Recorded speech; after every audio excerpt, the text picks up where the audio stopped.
Olá pessoal, beleza? Mais uma vez, satisfação inenarrável estar aqui na presença de vocês, comentando esse assunto maravilhoso que é a química, nesse bloco de aulas que eu estou trabalhando um pouco sobre cálculos que envolvem conceitos químicos. E hoje nós vamos falar de um conceito de extrema relevância, muito famoso, né? Alguns dão um nome específico, outros usam outro nome, mas basicamente é conhecido como termo mol, né? Algumas pessoas acham isso aí, esse assunto, uma coisa do além. Meu Deus, nunca entendi mol. Que negócio é esse? Para falar a verdade, né, o termo correto é quantidade de matéria. Só que, como é uma expressão quantidade de matéria, algo muito extenso, as pessoas tendem a chamar de mol. Simples desse jeito. É algo surpreendente? Não. É algo complicado de entender? Não. É algo que, se você pegar o cerne, você consegue resolver qualquer questão? Sim. Basta você entender como surgiu esta ideia e, é óbvio, é claro, como é aplicada. E é isso que eu vou fazer agora. É isso que eu vou fazer você entender como esta ideia surgiu. E você vai falar assim, meu Deus, é só isso? Aí eu vou responder para você, é só isso, inacreditável. Tranquilo? Então vamos começar? Olha aí o slide, vamos lá então começar. Então, como eu disse anteriormente, nós vamos falar aí sobre o que é vulgarmente conhecido como mol, ou simplesmente teoria atômico-molecular. Isso está na parte de química geral, né? Porém, vamos deixar claro que serve para qualquer área da química, visto que a química geral é o alicerce para as outras químicas. Que outras químicas? Química orgânica e físico-química, tá? Mas vamos lá então, vamos começar. Bem, então a teoria atômico-molecular vem abordar a relação entre massa atômica, massa molecular e massa molar, né? Molar, por isso que lembra mol. E aí aqui eu vou fazer uma ressalva, ó. Estou falando de massa atômica. Se eu estou falando de massa atômica, consequentemente, eu tenho que usar algum modelo atômico para descrever o átomo. Beleza? Tranquilo? Se você não se recorda muito bem disso, modelo atômico, né, é uma ideia, uma idealização de descrever o átomo. Como é o átomo, a forma do átomo. E aí, nesse caso em específico, nós vamos usar o modelo atômico de Dalton. Já comentei sobre ele, estou reforçando a ideia. O que é o modelo atômico de Dalton? É aquele modelo que diz que o átomo é uma esfera maciça, indivisível e sem cargas. Fica com isso na cabeça. Esfera maciça, indivisível, sem cargas. Este vai ser o pontapé para entender a teoria atômico-molecular. Beleza? Tranquilo? Vamos dar mais informações sobre isso, então, como entender esse processo. Olha lá, vamos lá. Então, vou calcular as relações entre massa atômica, massas moleculares e massas molares.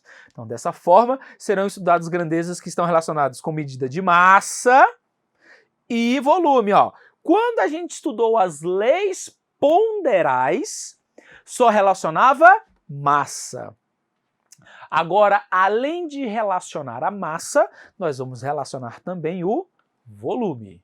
Então, essas grandezas que se relacionam com a massa e o volume, pode ser a quantidade de átomos, íons ou entidades químicas, tá certo? Uma dessas grandezas, como eu falei, é a quantidade de matéria, que vulgarmente é conhecida como mol. Tá? Mol é uma unidade de medida, mas é conhecida assim. Eu vou chamar a atenção sua para essa palavrinha aqui, ó. Beleza? Quantidade. Coloca aí no cantinho, anota num rascunhozinho essa palavrinha aí. Quantidade. Ela vai ser fundamental para o entendimento. Tá certo? Então, é essa grandeza que eu vou trabalhar, quantidade de matéria. Vamos lá, então.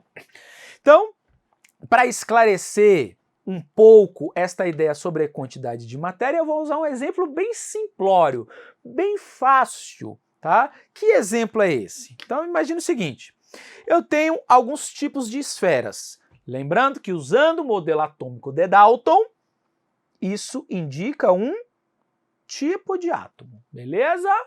Então eu tenho a esfera vermelha que pesa 1 grama, a esfera azul que pesa 2 gramas, a esfera preta que pesa 3 gramas. Como que eu estou diferenciando as esferas? Isto é, como que eu estou diferenciando os átomos? Pela massa. Átomos diferentes têm massas diferentes. Show de bola. O que eu vou fazer com esses átomos? Eu vou alterar a quantidade. Beleza?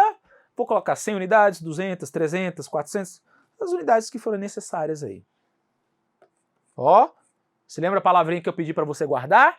Beleza, então eu vou alterar a quantidade. Então, por exemplo, se eu colocar 100 unidades de esferas vermelhas, eu obtenho 100 gramas. Porque cada esfera é 1 grama. Se eu colocar 100 unidades de esferas azuis, eu obtenho 200 gramas. Porque cada esfera pesa 2 gramas. Se eu colocar 100 unidades de esferas pretas, eu obtenho 300 gramas. Porque a esfera preta pesa 3 gramas. Se são 100, 3 vezes 100. Beleza. Eduardo, aonde você quer chegar com isso? Se você não entendeu, eu te ajudo, é muito simples. Se eu pegar a mesma quantidade de esferas diferentes, a massa total é diferente. Pronto. Já dei a definição de mol. Eduardo, você está louco. Você está louco. Nunca que isso é cobrado num exercício de química. Eu vou repetir. Se eu colocar a mesma quantidade de esferas diferentes, a massa total é diferente. Vamos de novo? Vou de novo, tá bom? Olha aí o slide, vamos de novo, ó. Vou colocar a mesma quantidade de esferas diferentes. Em vez de 100 unidades, eu vou colocar 200 unidades. 200 unidades da esfera vermelha, 200 gramas. 200 unidades da esfera azul, 400 gramas. 200 unidades da esfera preta, 600 gramas. O que eu estou falando? Se eu colocar a mesma quantidade de esferas diferentes, a massa total vai ser diferente. Pronto. Essa ideia é a ideia de mol. Não, Eduardo, não pode ser, mas é inacreditável isso. Pois é tão inacreditável, né, eu gosto até de brincar, é tão inacreditável que quem descobriu isso não foi um químico. Quem descobriu isso foi um juiz de direito. Só para você ter uma ideia, é tão simples que até o pessoal do direito entende. Brincadeira, gente, brincadeira, tá? Mas o que ele pensou? Ele pensou exatamente isso. Ó, o átomo é uma esfera. Os átomos são diferentes. Diferentes no quê? Na massa. Mas se eu colocar a mesma quantidade de átomos diferentes, óbvio que a massa total é diferente. Óbvio. Vamos fazer isso para os átomos? Vamos pensar isso para os átomos para ficar mais química do que essa ideia abstrata? Olha aí então, vamos lá. Então, como eu disse para vocês, né, a primeira pessoa a idealizar isso foi um italiano chamado Amadeu Avogadro, em 1811. Né? A ideia de Avogadro baseava-se no modelo atômico de Dalton, esferas, né? Esferas. E ele fez um enunciado muito famoso, que dizendo: volumes iguais de gases diferentes à mesma temperatura e pressão contêm o mesmo número de moléculas. Por quê? Porque acabei de falar. Se eu colocar a mesma quantidade, se eu colocar a mesma quantidade de esferas diferentes, a massa total é diferente. Então, eu tenho o mesmo número de moléculas. O que vai mudar é o volume ou a massa. Mas o número de moléculas é o mesmo. É a mesma quantidade. Então, dessa forma, Avogadro imaginou a seguinte relação. Vamos lá. Então, átomo de hidrogênio. Eu vou colocar uma certa quantidade. Que quantidade é essa? Uma certa quantidade. Se eu colocar essa certa quantidade, vai dar 1 grama de hidrogênio. Aí eu vou fazer isso, né, para o carbono. Eu vou colocar a mesma quantidade. Então, por exemplo, se aqui o X vale 100, aqui o X também vai valer 100. A massa total vai ser igual a 1 grama? Não, a massa total é diferente. Se eu fizer isso para o oxigênio, coloco a mesma quantidade. Então pensa comigo, Se para o hidrogênio eu coloquei 100, para o carbono eu coloquei 100, quanto que eu vou ter que colocar para o oxigênio? 100. A massa total vai ser igual às anteriores? Não, a massa total é diferente. Olha só que sacada maravilhosa desse advogado. Pô, se eu pegar a mesma quantidade, o que muda é a massa, não a quantidade. Só que esse número, claro, óbvio, não é 100, né? Eu coloquei um número baseado na tabela que a gente viu. Esse número ele é um pouquinho maior. Esse número ele foi descoberto depois, né? E em homenagem a Avogadro, que foi a primeira pessoa que idealizou esse número ficou conhecido como número de Avogadro ou constante de Avogadro. Aí vai de autores. Alguns autores chamam de número de Avogadro, outros autores chamam de constante de Avogadro. Ok? Beleza? E que número é esse, Eduardo? Esse número, atualmente, a gente utiliza um valor arredondado de 6,0 vezes 10 elevado a 23. Mas vamos colocar isso aqui no slide para ficar melhor captado por você, beleza? Olha aí o slide, vamos lá então. Vamos lá. Então, dessa forma, a quantidade de átomos presentes seria o mesmo. O que altera é a massa final do sistema. Esta quantidade que é a mesma, a gente chama de quantidade de matéria. O valor da quantidade que Avogadro imaginou, idealizou, foi indicado pela primeira vez em 1865. Ele teve essa ideia de quantidade em 1811, tá? Beleza? Esse valor é conhecido como constante de Avogadro ou número de Avogadro. Tá? A constante de Avogadro, ou número de Avogadro, é 6,022 vezes 10 a 23 mol a menos 1. Lembra, ó, o mol aqui, que todo mundo usa corriqueiramente, não é o termo correto. O mol aqui é a unidade de medida.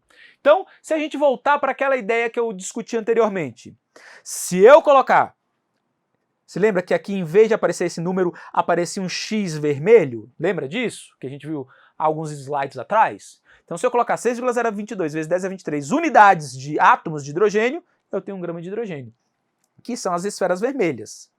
Se eu colocar a mesma quantidade que anteriormente aparecia, X. Então, se eu colocar 6,022 vezes 10 a 23 unidades de átomos de carbono, dá 12 gramas, que seriam as esferas azuis. Se eu colocar, a mesma quantidade de átomos de oxigênio, vai dar 16 gramas, tá?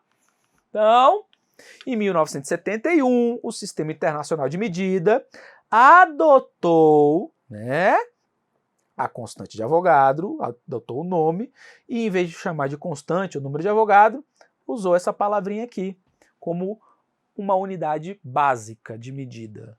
Beleza? Então, com esse conhecimento, a constante de Avogadro, né, era não mais um número puro, mas uma unidade de medida recíproco do mol. Então é 6,022 vezes 10 elevado a 23 unidades? Não.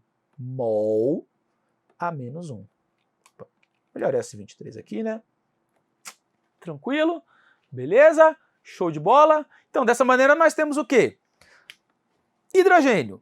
Essa aqui não é a quantidade, não é o X. Só que esse X eu vou chamar de quê? Eu vou chamar esse X de mol a menos 1. Como está aqui, ó. Então, se eu colocar esta quantidade,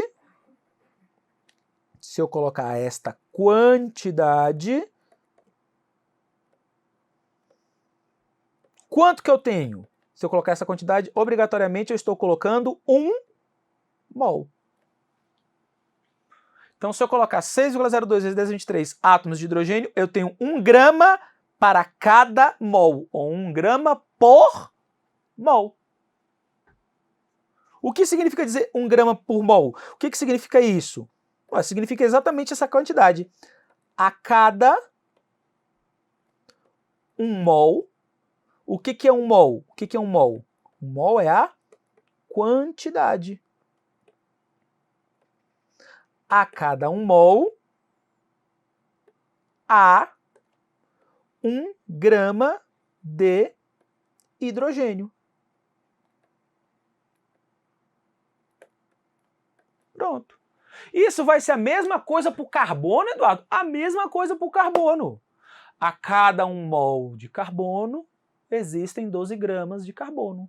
E o que é um mol? Quantidade. Que quantidade? 6,022 vezes 10 elevado a 23. Isso aí, grama por mol, a gente corriqueiramente chama de massa molar. Por que massa molar? Porque é a massa do mol, é a massa da quantidade. Só que, óbvio, claro, nítido, eu não aplico isso só para a massa do átomo. Eu também aplico isso para a massa da molécula. Então, em vez de ser a massa molar do átomo, vai ser a massa molar da molécula. E aí vem aí, como eu faço esse cálculo? É bem simples. Tranquilo. É só pegar os constituintes da molécula e somar as suas massas. Acabou. Só isso, Eduardo. Só isso. E ainda dizem que a química é difícil, que a química é complicada. Dá mais exemplo, Eduardo, para isso ficar fixado? Claro, óbvio. Dá uma olhadinha no slide. Vamos lá, então. Então, vamos lá. Então, a importância dessa grandeza química é determinada na prática, né, na quantidade que envolve reações químicas. A medida da grandeza é feita por comparação com uma grandeza padrão. Aí vem a pergunta, e qual é o padrão? Como eu sei que a massa do hidrogênio é 1 grama por mol? Como eu sei que a massa de 6,022 vezes 10 elevado a 23 do hidrogênio vai dar 1 grama? Como que eu sei disso?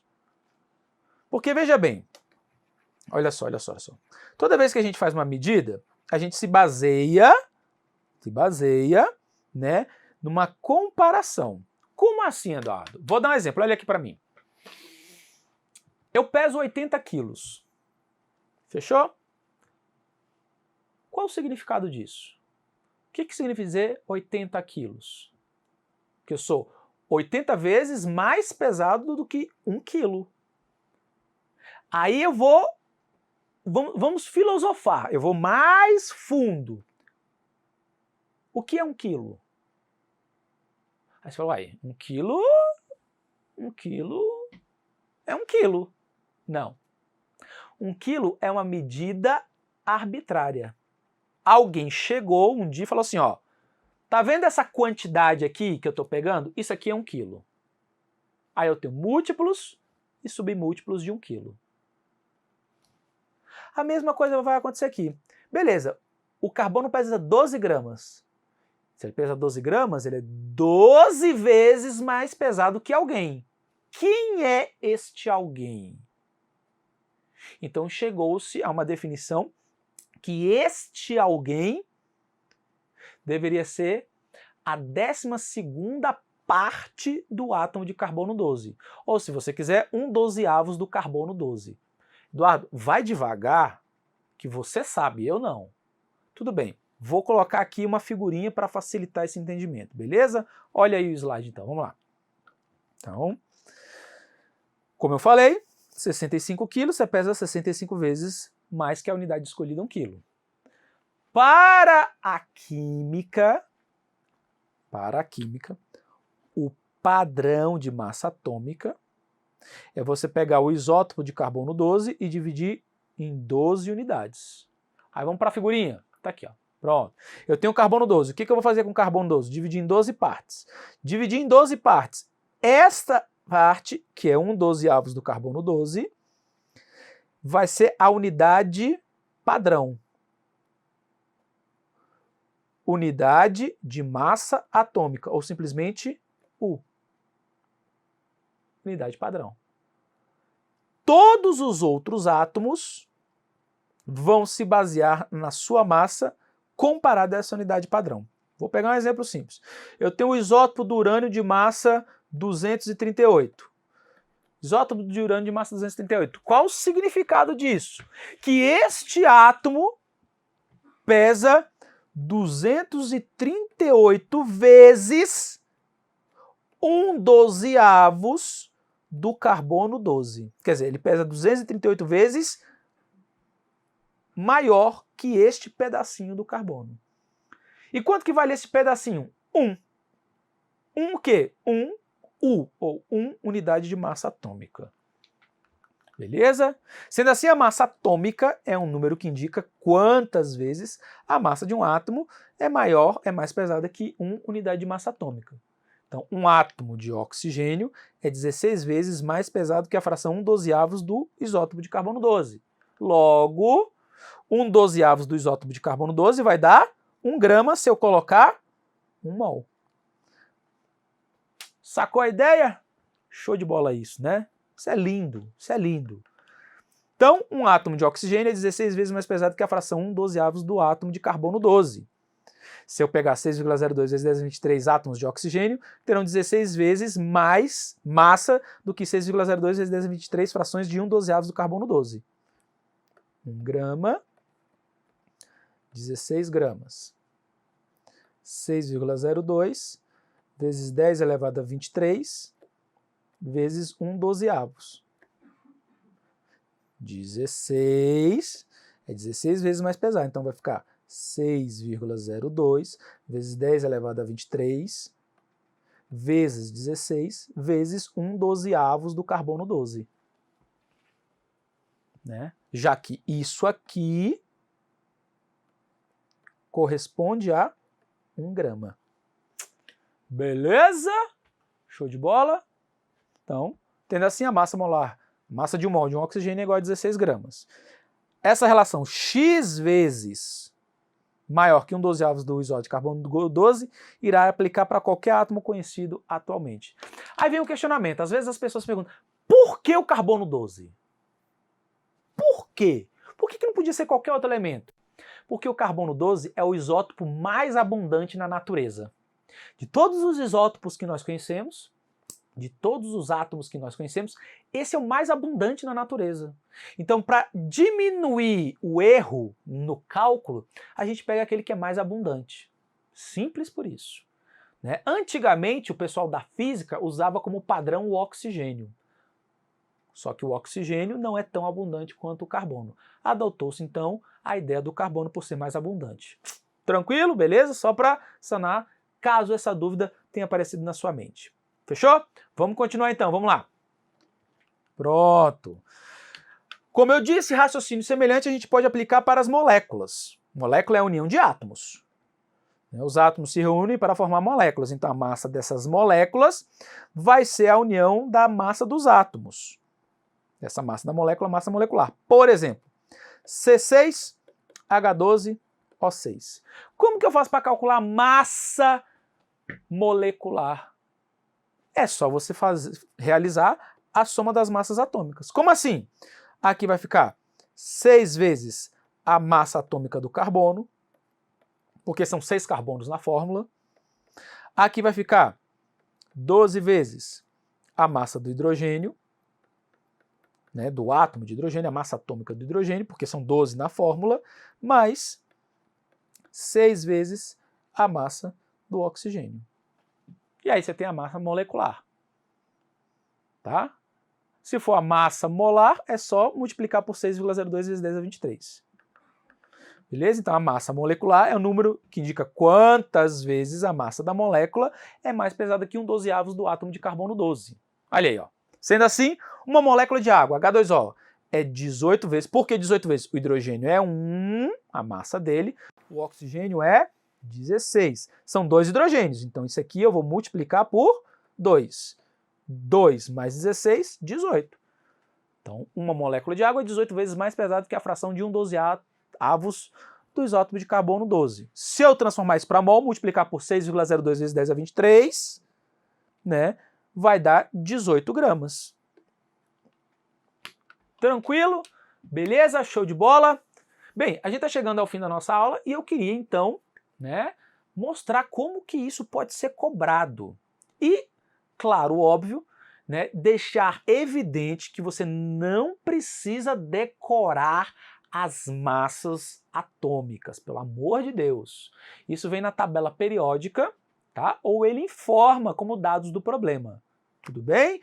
Não precisa decorar. Como eu trabalho com isso cotidianamente, a gente decora. Né? Se você repete algo intensamente, eu estou aí há mais de 20 anos repetindo isso. Então, é quase que parte do meu DNA. Só que para você que vai fazer a prova, não precisa. Vai estar ou a tabela periódica, e aí ele vai dar as massas atômicas, ou ele vai dar os dados do problema, relacionando as massas atômicas. Tudo bem? Beleza? Vamos lá então tentar fazer alguns exercícios? Olha aí o slide então, vamos lá. Né? Vamos passar aí. Então, pegando essa ideia de Avogadro, volumes iguais de gases diferentes à mesma temperatura e pressão, tem o mesmo número de moléculas. Se eu pego 1 mol de qualquer gás, não tem o mesmo número de moléculas? 1 mol, quantas moléculas vai ter? 6,02 vezes 10 elevado a 23. Quantidade. Se eu tenho o mesmo número de moléculas, consequentemente o volume é igual, nas mesmas condições de temperatura e pressão. Então, por exemplo, nas mesmas condições de temperatura e pressão, 1 mol vai dar 22,42 litros por mol. Por mol. Se eu usar a pressão em bar, porque aqui a pressão está em atm, né? Se eu usar a pressão em bar, o volume muda para 22,71 litros por mol. Por mol significa que eu estou usando a mesma quantidade. Se eu estou usando a mesma quantidade, consequentemente, eu estou usando o mesmo número de moléculas. Se eu estou usando o mesmo número de moléculas nas mesmas condições, os volumes são iguais. Lembre dessa palavrinha, quantidade. Tá aí, ó, pronto. Olha um exercício, uma questão, para perito criminal lá do Maranhão, elaborado pela banca Sebrasp. Perito, né? Perito. O pessoal normalmente fala assim, nossa, perito é muito difícil. Vamos ver. No que se refere às relações ponderais, balanceamento, reações químicas e lei dos gases ideais, assinale a opção correta.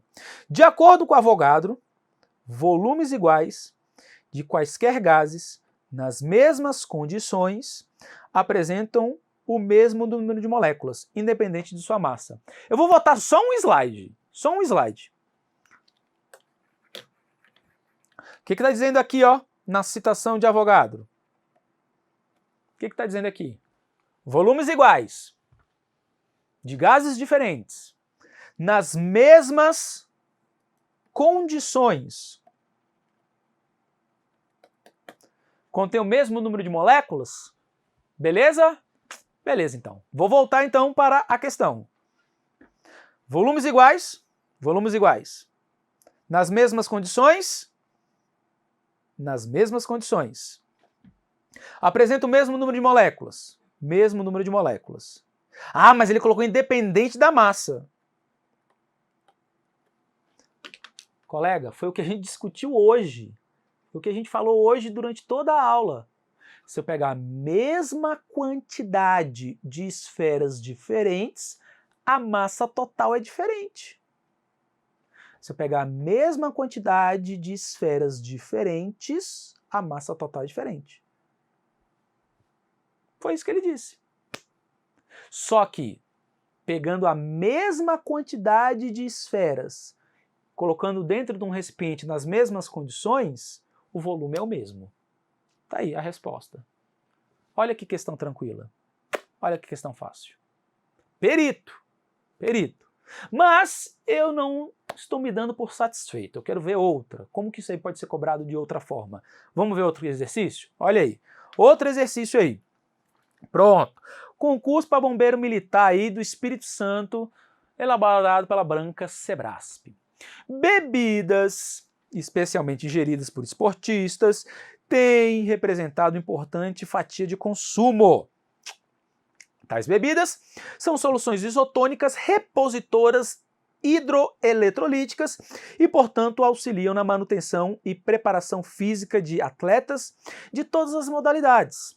A seguir, reproduz-se parte da tabela nutricional constante no rótulo de uma dessas bebidas. Poxa, texto bonito, hein?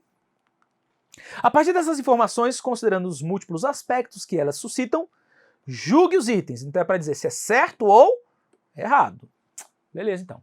Considerando-se o valor aproximado de 6 vezes 10 a 23 para a constante de Avogadro, conclui-se que é superior a 3 vezes 10 a 20 a quantidade de íons potássios presente em um copo de 200 ml de bebida isotônica. Beleza. Quanto que tem lá no copo de potássio?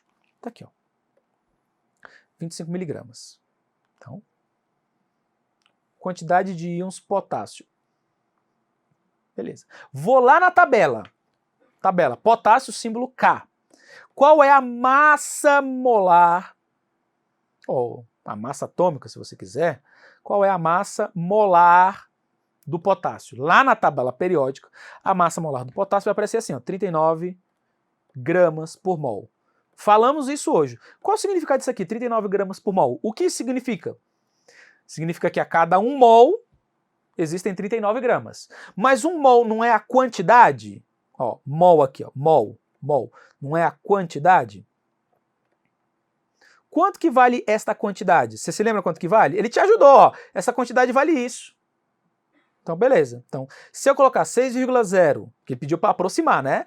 Vezes 10 elevado a 23 átomos